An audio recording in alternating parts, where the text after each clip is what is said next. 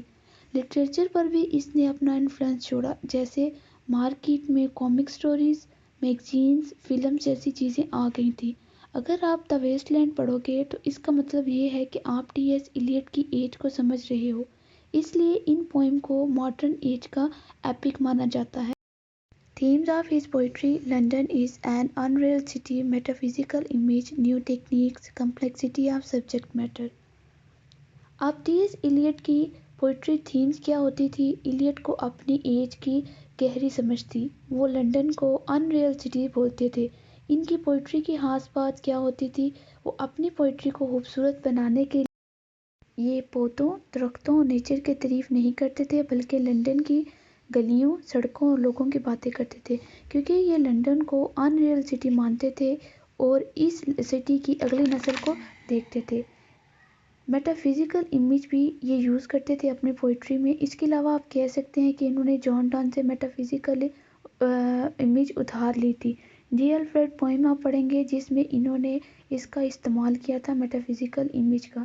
اس کے علاوہ یہ پوئم میں نیو ٹیکنیکس کا یوز کرتے تھے۔ ان کی پوئٹری مشکل اس لیے ہوتی تھی کیونکہ اس میں انہوں نے اینشیل کلچر امیج کو انکلوڈ کیا تھا۔